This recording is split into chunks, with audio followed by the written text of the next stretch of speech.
Good evening. Welcome to the meeting of the Skokie Village Board for Tuesday, February the 20th, 2024. This evening, we will be led in the Pledge of Allegiance by our Assistant Village Manager, Nick Wyatt. Allegiance to the flag of the United States of America and to the republic for which it stands, one nation, under God, indivisible, liberty and justice for all. The meeting will come to order. Please call the roll.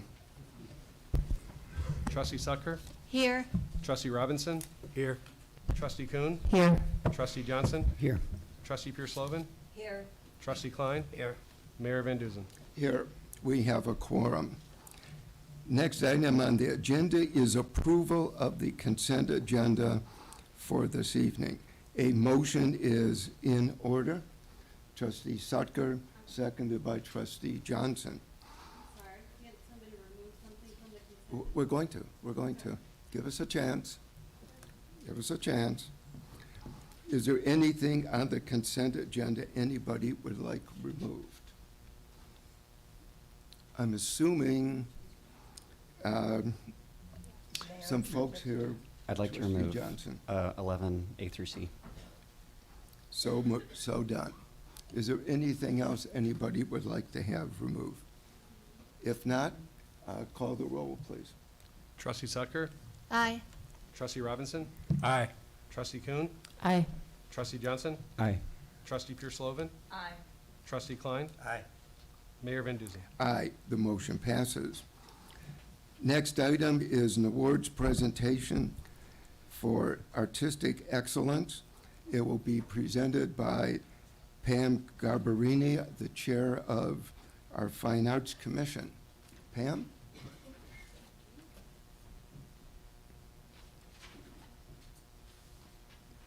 Thank you, Mayor Van Dusen, trustees, honored guests. Each year, the Fine Arts Commission solicits nominations of artists in the Skokie community who have had a major impact on the arts in the village. 2 awards are given, one for a group and one for an individual.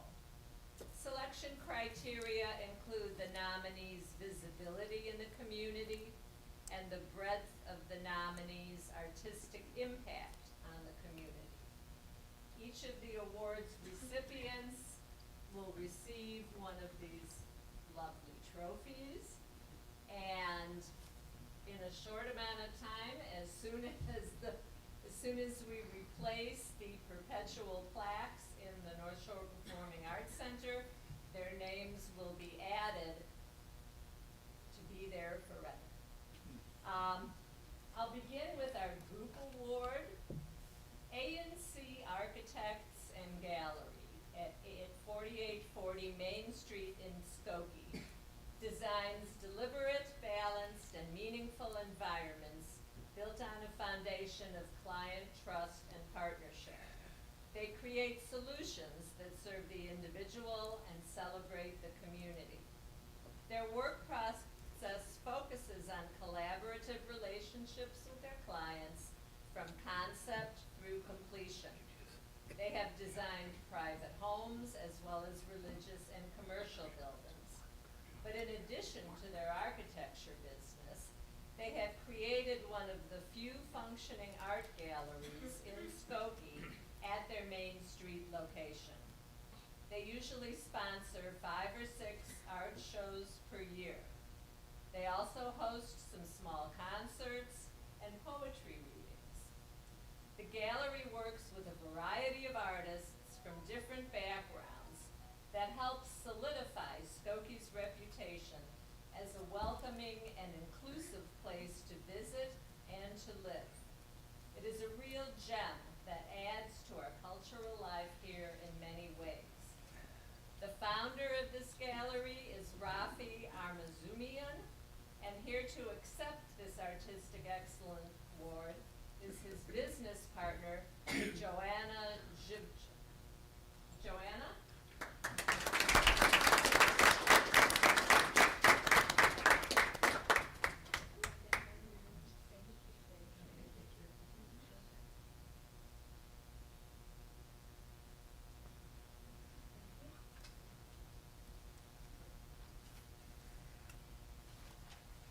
individual award for artistic excellence goes to Andrea Siegel.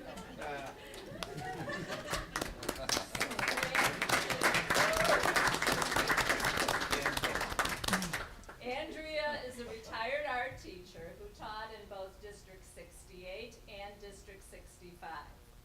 In that capacity, she saw hundreds of students each year and encouraged their artistic development. She now serves on the North Shore Performing Arts Center board, takes ceramic classes, and exhibits at several local craft fairs.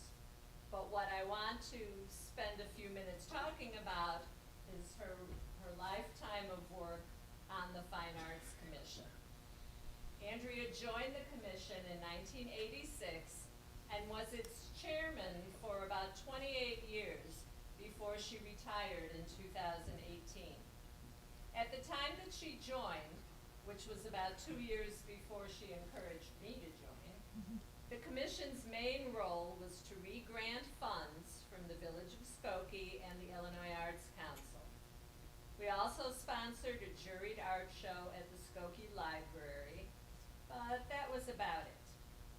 Under Andrea's skilled leadership, our grant program expanded to include not just Skokie arts organizations, but also schools who wanted to host artists in residence or performances. She initiated the SOAR program, Students Outstanding Artists Recognition. Each March during Youth Arts Month, most of Skokie's public schools and many private ones would display student artwork in the lobby of the North Shore Center for the Performing Arts. A reception for the student artists would attract close to 1,000 friends and family members. And it was heartwarming to see the children, all dressed up, proudly pointing out their artistic contribution to their family. If I can take a moment for a commercial. SOAR has now moved. We are at Oakton Community College in the gallery space by the art department. And this year's display will be up the whole month of March. So please come over anytime the building is open, or March 11th when we're having this year's reception. Back to our presentation. In addition to SOAR, Andrea also began Skokie Through the Lens, which is our annual photography exhibit, as well as these awards for artistic excellence. Andrea enjoyed fostering a collaborative atmosphere on the commission and was always open to trying new ideas to help expand the visibility of the arts in Skokie. Whether it was sponsoring a poetry jam, leading art activities in the children's tent at the Festival of Cultures, or inviting arts group representatives to our meetings to brainstorm ways we could assist them. Andrea increased the visibility of the Fine Arts Commission, and in doing so, she brought many new artistic opportunities to countless Skokie residents. I'd now like to invite my dear, dear friend, Andrea Siegel, up.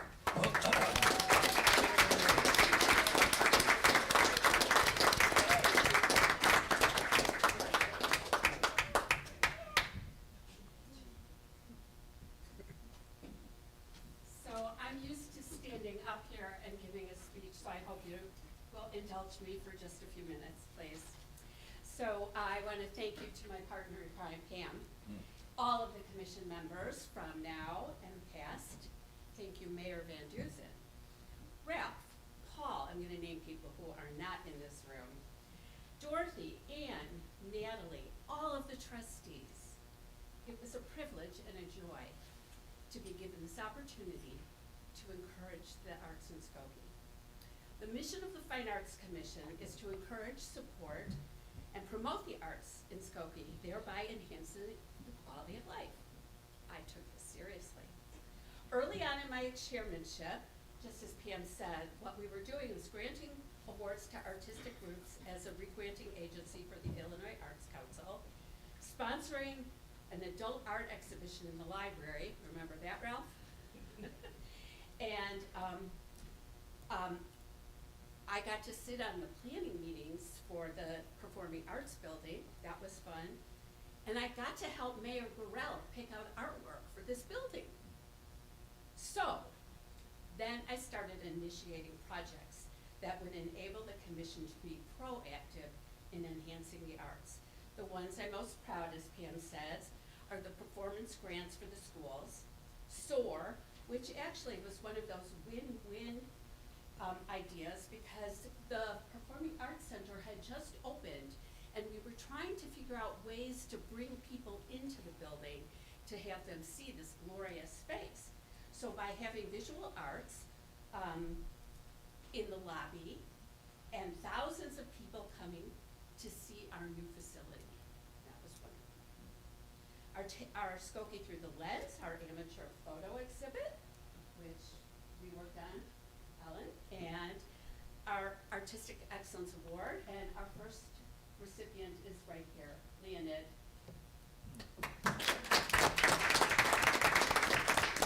I'm a little embarrassed to receive it myself since I came up with this. Thank you for encouraging and supporting the arts. Thank you for letting us do these ideas. It weren't for you, we couldn't have done it. While you spend much of your time concerned with the quality of life in Skokie through economic development, clean water, and shoveled streets, you've also recognized the need for arts. Thank you. Together, we've touched the lives of so many people in small but profound ways. So I'll leave you with this image, not different than what Pam said.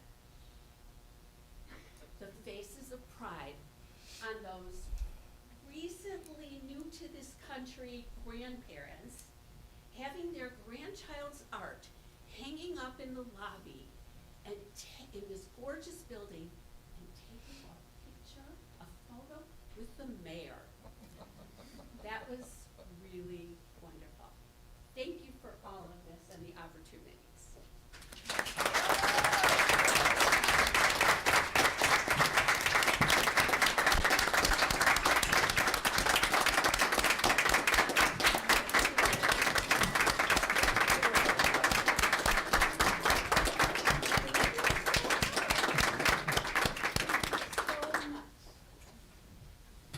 And I just forgot one thing. I was so anxious to present my awards, but I do want to acknowledge all of the members of the Fine Arts Commission who are here this evening. Can I ask the commissioners just to stand up?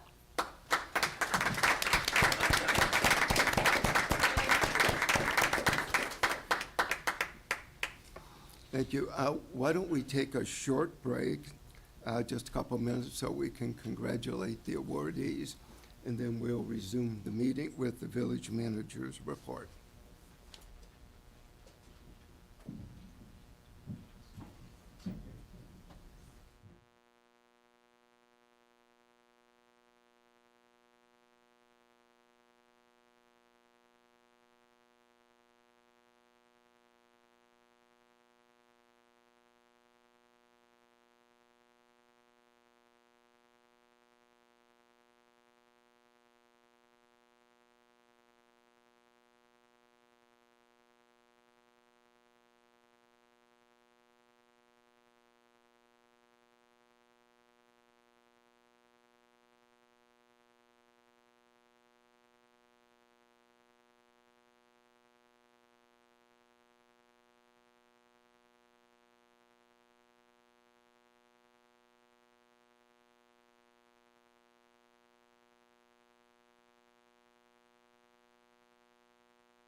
The board meeting will resume with a report from our village manager, John Lockerbie. Thank you, Mayor Van Duzen and trustees. Good evening, everyone. Item A is regarding the Commercial Corridor Storefront Enhancement Program at 7909 Lincoln Avenue. Owners Brenda Fung and her daughter Donna Nigan plan to bring a new contemporary hot pot restaurant in downtown Skokie called The Spot. Both of these individuals are with us this evening. Hot pot is a traditional Asian dish that involves various ingredients being cooked in a pot of simmering broth. This new restaurant will be located at 7909 Lincoln Avenue and is expecting to employ between 15 and 20 full and part-time employees. This is the former Roberts Office Supply store. The owner has applied for funding under the Commercial Corridor Storefront Enhancement Program for exterior and interior work. The grant program encourages enhancing the commercial corridors within our community. The reimbursement grant is a 60-40 cost share, with the applicant paying 60%. The exterior work includes new bricks, replacing the doors with new double doors, replacing the windows, and adding windows on the wall facing the parking lot, the southern wall of the building. That will be adding extra sunlight. There's also interior improvements, which include demolition and new plumbing, HVAC, kitchen, epoxy flooring, electrical, washrooms, and carpentry. As you can see, this is a significant investment, and the cost is estimated at $650,000. The total village grant recommended is a maximum $50,000. The work must be completed within 1 year. Mayor and board approval for a grant not to exceed $50,000 is respectfully requested for The Spot located at 7909 Lincoln Avenue. A motion to do the grant not to exceed $50,000. Trustee Pierce-Slovan, seconded by Trustee Robinson. Are there any comments or questions? And I believe The owners are here. Are the owners here this evening? Good evening. Any comments or questions? Trustee Pierce-Slovan. Thank you. My comment is that I'm very supportive of this. I'd like to see family-owned businesses come to the village. I like the diversity of what we could bring to the village, and I think it's a wonderful use of the property that's been vacant, and I really hope that all of us approve this evening. It's an exciting project. Call the roll, please. Trustee Sutker? Aye. Trustee Robinson? Aye. Trustee Kuhn? Aye. Trustee Johnson? Aye. Trustee Pierce-Slovan? Aye. Trustee Klein? Aye. Mayor Van Duzen? Aye, the motion passes. Congratulations. Welcome. It's an exciting project. Congratulations. Next item on the agenda is report of our corporation. Oh, wait a minute. You wanted to mention. I do. If I'm now's a sorry, good I time, or forgot. would you like Yeah. to wait till No, later? no. Now's okay. I just wanted to mention that tonight we had originally hoped to have the CDBG public hearing number 3, but HUD, the Housing and Urban Development Agency, has advised us to not do that until the final allocations are determined and communicated to us. And so we anticipate that that funding allocation will be known later this month or in March. And once that information is known, then we'll be back to the village board for public hearing number 3. But that is not going to be occurring this evening. John, and that's a deviation from previous years, correct? It is. So in the past, when the allocation, the precise allocation hasn't been known, we have presented an option of a continuum that if this amount is granted to the, allocated to the village, then this is how it will be spent. If there's a deviation up to this amount, then this is how it would be allocated, and then if there's less money received, this is how it would be allocated. But HUD has advised us this year that that approach is no longer acceptable. And so they want the precise allocation to be what the village board considers and approves. Okay, thank you. Trustee Sutton.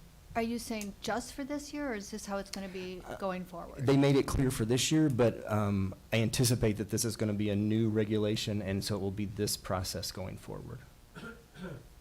Thank you. Call the roll, please. Oh, Oh, I'm sorry. We're all set. I'm sorry. Excuse me. Next item on the agenda is report of our corporation counsel, Jim McConaughey. Thank you, Mayor, trustees. Tonight, there are 3 ordinances that are on the agenda for second reading and adoption.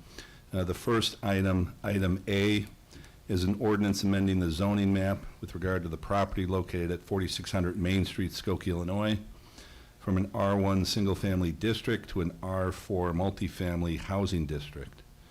The first reading was on December 18th, 2023. Item B is an ordinance approving a plat of subdivision with a dedication for the property located at 4600 Main Street, Skokie, Illinois, in an R4 multifamily residential housing district.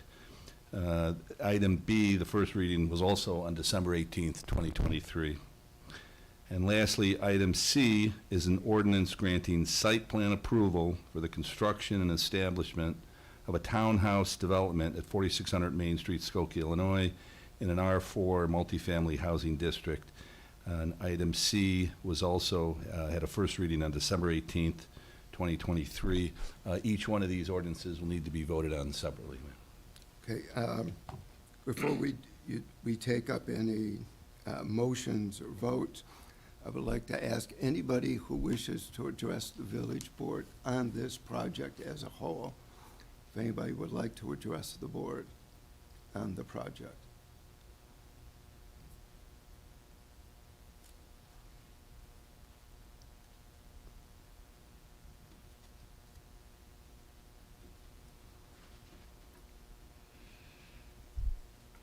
Hi, Rachel Van Hoos. I'm sorry, so we have A, B, and C, and you would like us to comment on just the entirety of the project? I wasn't expecting all 3 to be pulled from the consent agenda. Is that what you would like, just overall? We're not, I don't have to comment on the zoning of it No. right now specifically? No, you, Okay. it's much easier if people have the opportunity. I agree. Thank Okay. you. Thank you. Sorry. I appreciate the opportunity for you all to discuss this a little more, hopefully, and more time to have passed. So I would like that some of you have maybe went back and looked at the project and continued to stay involved. Obviously, some of you are friends with the developers. But December 18th was a meeting that kind of unraveled, as you know, directly in the middle of public comment on this topic, as there was a cyber attack on the village. And then we weren't allowed to comment at the end, and there's probably some things we would have liked you to hear back then on December 18th as well. You know, some of the things I think about it are going to be in disagreement with people who may have issues with the affordable housing, or the sizes of the lots, it not being a planned development, for example. This is going to be an oddball suggestion, but my concerns are with the development itself being viable. Being that we have a half-built Hilton, we have an Italian restaurant across the street was supposed to open in the fall, it's not there. There was an event space supposed to be above the bank, they've never started construction. There's a history of things stalling, and that sort of fee in lieu that was put aside, but there's no ordinance for it to go to. My suggestion, just all my own, is that this project should have a bond put on it, similar to Carvana, so we don't end up with, you know, 22 half-built townhouses and 2/3 of the lot sitting there empty if the project does fall through. I don't think the due diligence has been done fully by this board on that matter. I mean, we talked about it on December 18th. It feels like ages ago, but that would be my suggestion. It's a suggestion I wish we would have had for the Hilton, or we wouldn't be staring at something that looks like the Packard plant in Detroit. So if it's going to be built, I'd like it to be built, you know, successfully. Thank you. Is there anybody else who wishes to comment? Trustee Johnson. I had removed these items just so I could maintain my nay vote, and just again, my nay vote was votes on these ordinances were due to the lack of affordable units. And I really hope that we can move forward with an inclusionary zoning policy soon. Colleagues, please forgive me for bringing this up again. During the first reading of these ordinances on December 18th, I brought up an ethics concern.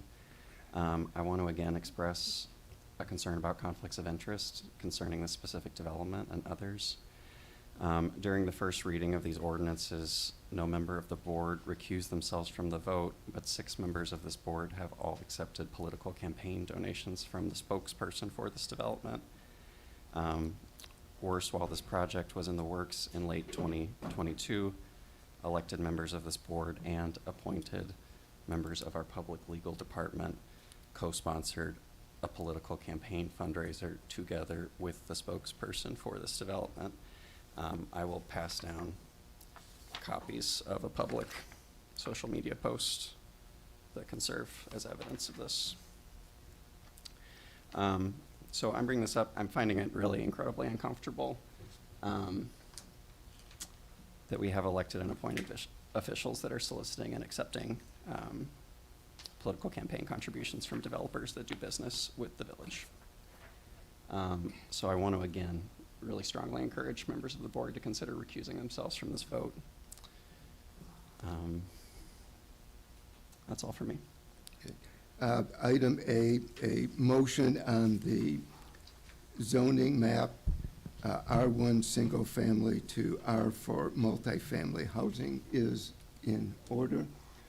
Trustee Klein, seconded by Trustee Sutker. Are there any comments or questions on the zoning map? If not, call the roll, please. Trustee Sutker? Aye. Trustee Robinson?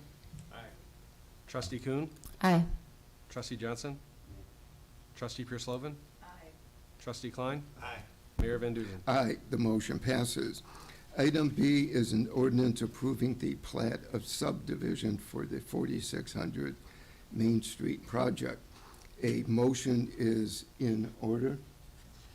Trustee Robinson, seconded by Trustee Sutker.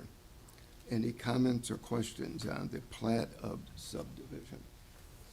If there are none, call the roll, please. Trustee Sutker? Aye. Trustee Robinson? Trustee Kuhn? Aye. Trustee Johnson? Nay. Trustee Pierce-Lovan? Aye. Trustee Klein? Mayor Van Duzen? Aye, the motion passes.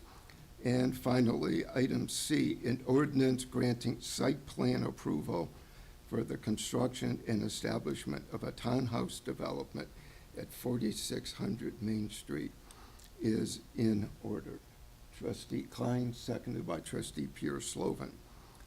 Are there any comments or questions on the site plan? If not, call the roll, please. Trustee Sutker? Aye. Trustee Robinson? Trustee Kuhn? Aye. Trustee Johnson? Nay. Trustee Pierce-Lovan? Aye. Trustee Klein?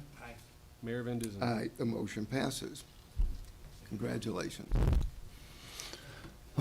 Next, Mayor, there is a resolution regarding the approval and the release of executive session minutes and verbatim recording of the mayor and the Board of Trustees. This is item D, and it's on the agenda for first reading and adoption. A motion is in order. Trustee Johnson, seconded by Trustee Pierce-Lovan.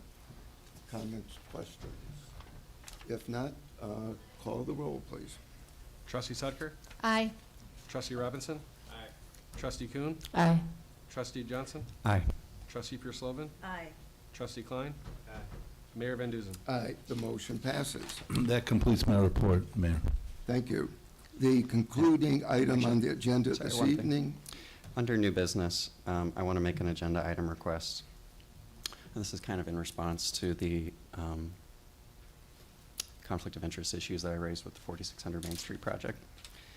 Under new business, I want to make an agenda item request. I'm requesting that the board discuss establishing a code of ethics for municipal officers in the village legal department.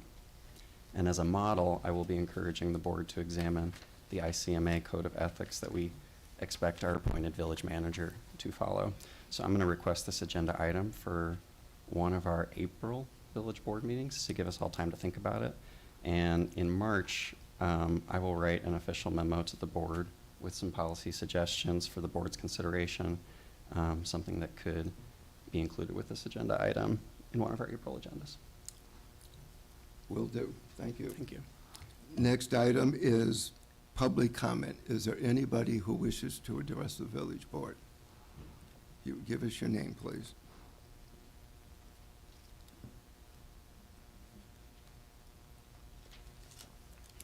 I think everybody knows the framework. Everybody gets 3 minutes. If we could have your name, please. Good evening. My name is JJ Avaska of Forest View Road in Skokie, and I'm here speaking together with Gail on behalf of Skokie Neighbors for Housing Justice with a statement to the village board that we can do better, the case for mixed income Westfield Old Orchard community. So mixed income housing at Westfield Old Orchard was the rallying cry that led you, the village board, prompted by Trustee Robinson, to launch Skokie's year-long affordable housing policy inquiry. Westfield LLC announced in December 2022 that it would apply for approval to create a luxury 350-unit, self-contained rental community in Old Orchard Mall. Last week, Westfield announced that it has selected a developer, Focus, and in fact has increased the target number of units at the mall to 400. An announcement that I understand was, I saw in the Village News this afternoon as well. Skokie Neighbors for Housing Justice coalesced last year to raise the alarm that the steady stream of luxury-only housing development is failing to help the 8,000 current Skokie households living in housing they cannot afford.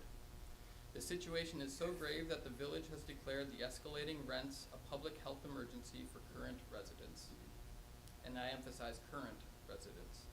We can and must do better. We can and must address the serious shortage of housing affordable for all Skokie residents, including those among us with lower incomes. We can and must ensure that the new Old Orchard does not become a gilded bubble isolated from the fabric of our community. Skokie Neighbors for Housing Justice urges the village board to use its leverage to ensure the new Old Orchard instead becomes a vibrant mixed-use and mixed-income development that is open to all and makes Skokie stronger. If not here, where? If not now, when? We urge the board and village to take the following actions. Number 1, kick the tires on Westfield's proposal. How much will the new housing units cost to rent? What happens if there is a change in the market and the demand for luxury housing dries up?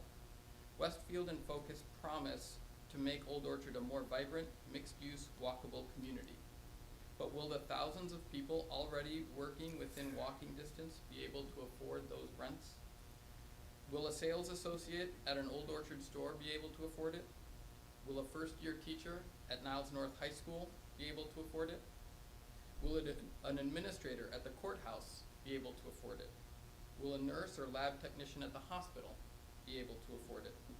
A mixed development that includes diverse cost levels will be more resilient and less susceptible to boom and bust. Has the village run the numbers to see what effect, positive or negative, this development will have on neighboring property tax burdens and all Skokie tax burdens? Exactly how much additional tax revenue does the village expect as a result over the next 10 years? This economic analysis is Thank critical. you. Thank you. You're welcome. Thank you. Hi, Gail Schechter for Skokie Neighbors for Housing Justice. Continuing. Number 2, be responsible Skokie stewards. Do not subsidize a luxury-only development. Since July 2022, the village has used the quote blighted economic zone designation to justify an additional 1% sales tax on customers there. In effect, the village has freed up Westfield LLC's funds for mall renovation to spend on other lucrative investments like this rental complex.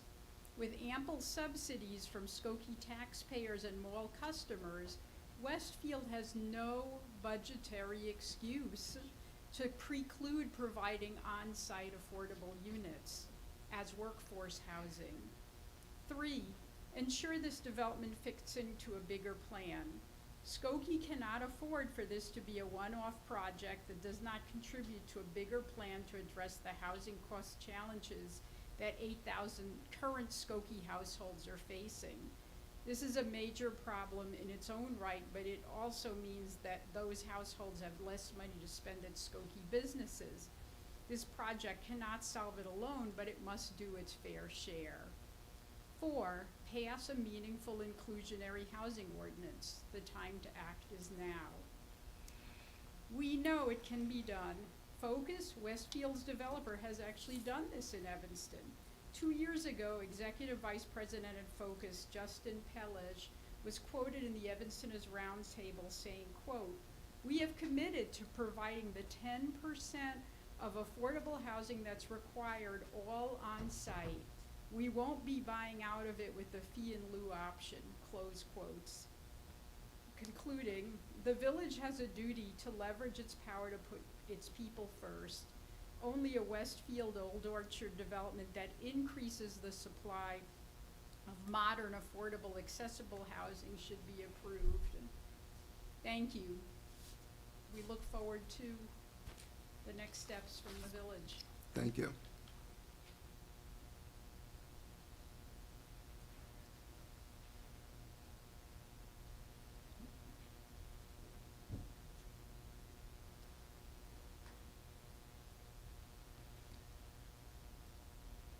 Continuing on the same, my name is Lauren Brednicki.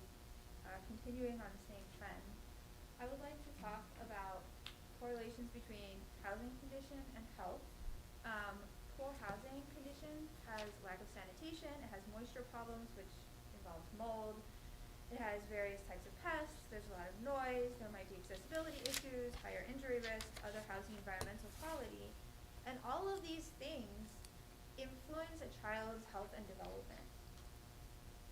Housing stress, so if parents are living in housing that they can't afford, and as our own health department found, a very large fraction of people in some of the census tracts are living in housing they can't afford, parental stress causes lower kindergarten readiness. It's associated with a risk for elevated, the blood levels that are in the poor quality housing. And also residential instability, child maltreatment. These are risk factors for early literacy scores. Here's, you can see it up there. So when the parents are stressed out, they have less tolerance for children's behavior and they're harsher on their kids. There are lots of studies about this. Here's just one of them. Everything in here is from a peer-reviewed study. The 30 million word gap actually stems from the same problem of parents feeling a lot of financial stress. The kids in the highest SES group hear about 45 million words by the time they're 5 years old, and they hear 6 positive words for every 1 negative word. Look at the lowest socioeconomic status group, and they only hear 15 million words over the course of their first 5 years from their parents, and they hear 2 negative words for every positive word. And this difference affects brain development and is directly related to parent financial stress.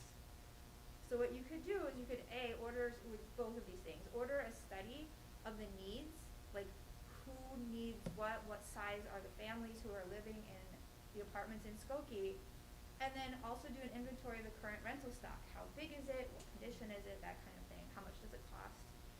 And make sure we have affordable housing, truly affordable housing. Make sure that a family of 4 or 5 can afford to live in an apartment that is the size they need. You can't cram a family of 5 into a 1-bedroom apartment. And then institute regular checks on all of the rental housing. I can tell you, I went to go visit one of my Girl Scout families, and the front door of her apartment building didn't close. Like, it was ajar.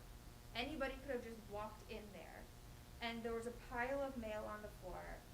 And not only is it a safety issue, it's a comfort issue, right? Like, how are you heating? It was also a day when it was below 0 outside. It was not super comfortable in that hallway. And then help landlords navigate, I'm sorry, Lauren? So I'm just gonna flip through here so people can pause it at home and then put this up there. Thank you. If you send me the PowerPoint, I'll send it to everybody.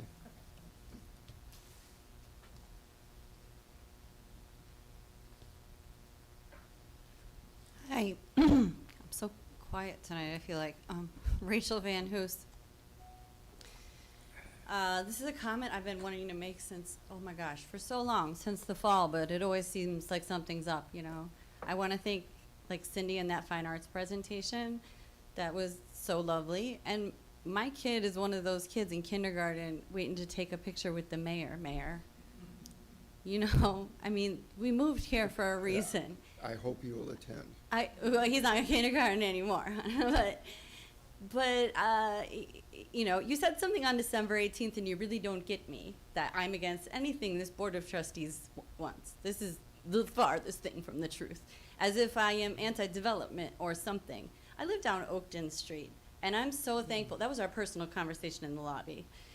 I live down Oakton, and I'm so grateful last summer for when I brought up all the dilapidated businesses, and they're now covered with paper. But when you go from Skokie just to Costner, you have 20, you know, vacant storefronts, all down Oakton.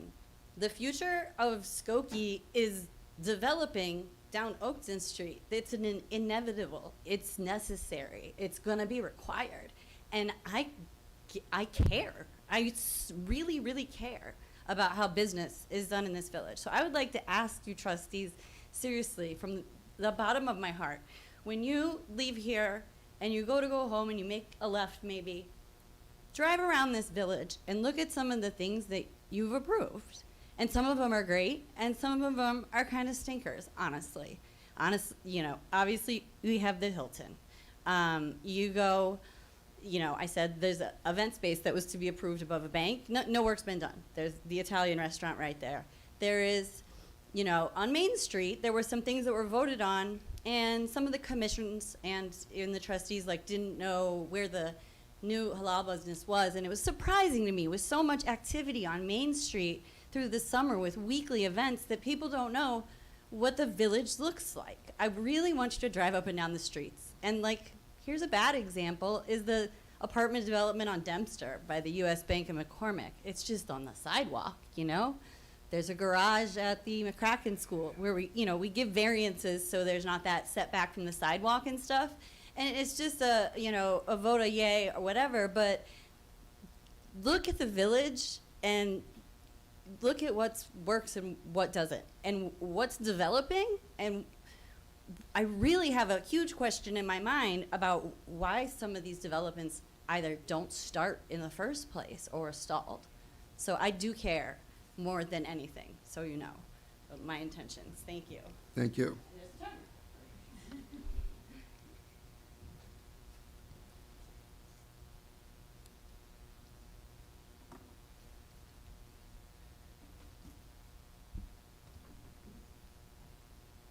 My name is Emmy Yamauchi. I'm a Skokie resident. I did want to address the issue of the Skokie news that we get electronically with news about the village, because many of us rely on it to be accurate and comprehensive. But in its coverage of the Old Orchard development, I'm really sorry to say this, but I think that any Skokie resident who's been at these meetings would know that what appeared in the Skokie news is not the entire truth. It gives the village credit for the mall renovations by saying it was because you declared Old Orchard a business district. It's true, but you declared it a blighted business district. It makes no mention of the fact that consumers there are being charged an additional 1% sales tax. It makes no mention of the fact that that sales tax has no sunset provision. It makes no mention of the fact that as of November of last year, $16 million had been collected from that 1%, and it doesn't say how much has been dispersed. The press reports, that the links are there in the Skokie News article, the press reports all make it sound like this is a done deal, and a done deal without any asks from the village board. The $16 million, the designation as a blighted economic zone, they are going to get their 400 units, luxury, extremely expensive to rent, and there is no mention of the village asking for anything back for the village.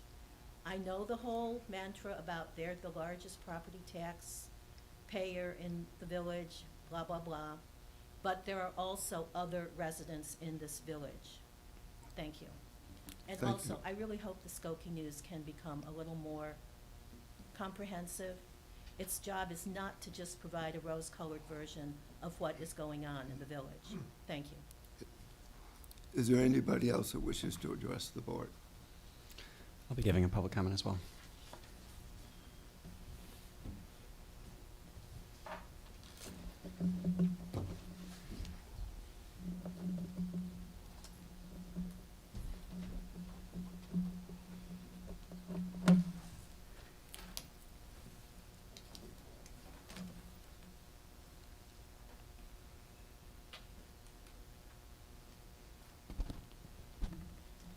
All right, good evening, Mayor and Trustees. Can you hear me?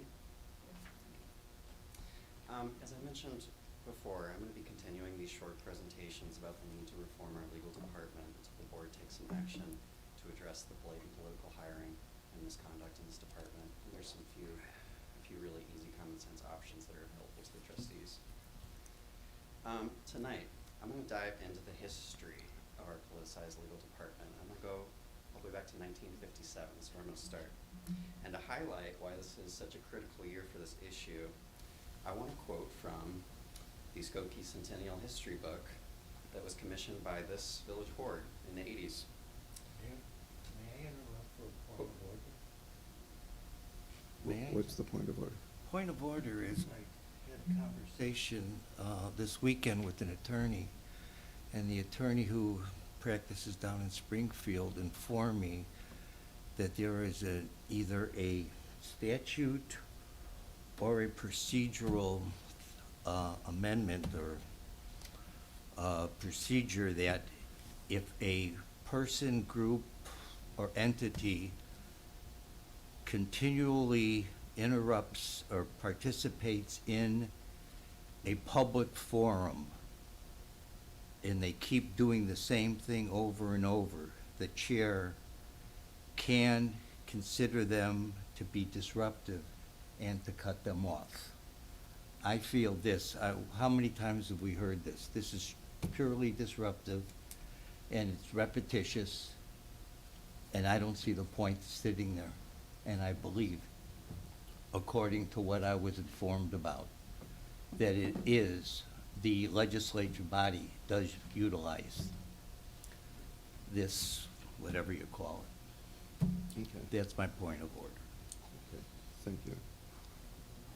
Can I continue? Okay. So I'll quote from the Skokie Centennial History book, quote, Skokie's current government structure was inaugurated in 1957 when village residents voted overwhelmingly to adopt a council-manager form of government. In the early and middle 1950s, the government of the village was organized, much as it had been immediately following the incorporation of 1888. The village board and board president, meaning mayor, controlled the political appointments in village government, and many were little more than patronage jobs. And I've underlined this line because I want to stress that political hiring is actually a really old problem in our village government. It was so bad in the 1950s that Skokie residents had to force the village board to take action. But what happened afterwards? Quote, although the referendum creating the office of village manager passed by a wide margin, officials opposed to it were all elected. And the great irony, former Skokie Corporation Counsel Harvey Schwartz recalls in 1987, was that here were the incumbents re-elected who opposed the village manager, and they were now compelled by law to institute the village manager form of government. As you might expect, they did so reluctantly. Case in point. In the fall of 1957, the mayor and trustees were being forced against their will to give up most of their appointment powers to a nonpartisan village manager, the board formally established a legal department that would remain under the political control of the mayor and trustees.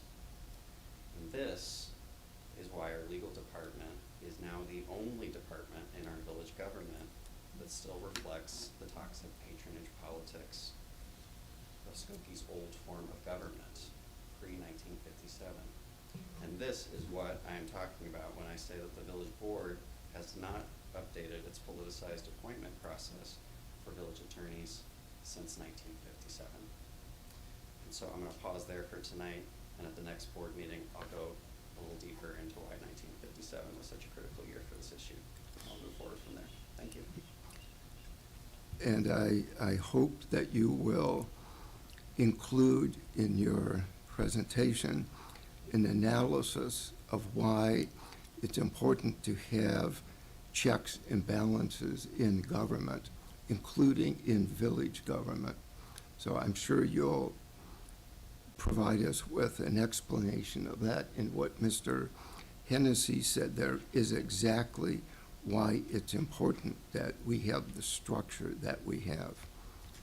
And I'll be glad at a subsequent meeting to explain exactly what the philosophy was and continues to be, not just in the village of Skokie, but in government particularly. You look at our national government, our state government, our county government, local government, why checks and balances is so very important. And each function, legal department, the village manager, is separate but provides a check and a balance on each other.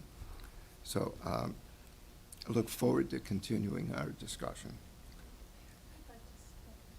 Sure.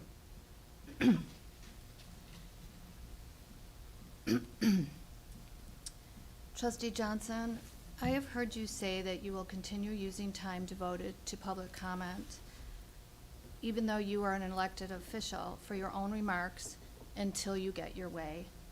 This is a continuing distraction from the good work we, as a board, have accomplished.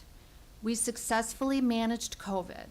We developed an ongoing effective co-responder program and have implemented body cameras for officers. We have put an environmental sustainability plan in place. We have supported small businesses with facade improvements. We have created a use of force review board. We have formed a committee to work on the housing chapter of the comprehensive plan, and so much more. It is time to move on. Thank you.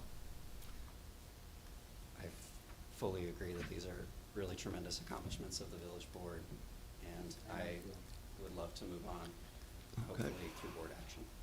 Thank you. Thank you. Trustee Sucker, I move we adjourn. we are adjourned.